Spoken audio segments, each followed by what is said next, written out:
চাচা, বোর্ড এমন খালি কেন?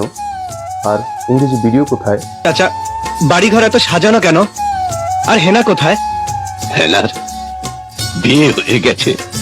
না, আমি বিশ্বাস করি না। প্রথম সেন্টেন্সে চাচা বাড়ি ঘর এত সাজানো কেন? Uncle, why is the house so decorated? আমরা ইংরেজিতে আঙ্কেল অর্থে অর্থাৎ চাচা অর্থে আঙ্কেল ব্যবহার করতে পারি।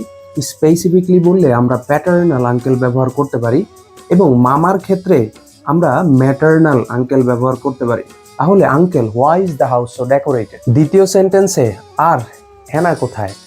And where is Hena? আমরা যদি খেয়াল করি, অ্যান্ড যখন ইংরেজিতে সেন্টেন্সের প্রথমে ব্যবহৃত হয় কানেক্টর হিসেবে, এরপর কমা হয় না, কারণ অ্যান্ড আগের সেন্টেন্সকে কানেক্ট করতে ব্যবহৃত হয় এবং সেন্টেন্সের ফ্লো বজায় রাখতে ব্যবহৃত হয়, এবং কমা একটা সেন্টেন্সে কিছু সময় থামতে ব্যবহৃত হয়, যার কারণে অন্যান্য কানেক্টরের পর কমা হলেও একটা সেন্টেন্সের প্রথমে আমরা অ্যান্ডের পর কমা ব্যবহার করি না। হেনার বিয়ে হয়ে গেছে।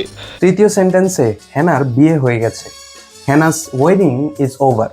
এখানে যদি খেয়াল করি, ওভার শব্দটি জন্মগতভাবে একটা প্রিপোজিশন, কিন্তু একটা সেন্টেন্সে সবার শেষে যদি প্রিপোজিশন বসে এবং এরপর যদি ফুল স্টপ ব্যবহৃত হয়, সেই প্রিপোজিশনটি আর প্রিপোজিশন থাকে না, ইংরেজিতে সেটি হয়ে যায় অ্যাডভার্ব। আমি বিশ্বাস করি না। সর্বশেষ বাক্যে না, আমি বিশ্বাস করি না, no I can believe it. No শব্দটি ইংরেজিতে জন্মগতভাবে একটি অ্যাডজেক্টিভ, কিন্তু নো শব্দের পর ইংরেজিতে যখন কমা ব্যবহৃত হয়, এই শব্দটি হয়ে যায় অ্যাডভার্ব। তো না, আমি বিশ্বাস করি না, no I can believe it, এখানে নো শব্দটি অ্যাডভার্ব। তাই হেনা থাকুক বা না থাকুক, ইংরেজি থাকবে প্রতি মুহূর্তে, প্রতি সেকেন্ডে মানুষের জীবনে, এটাই বাস্তব। প্রেমের সমাধি ভেঙে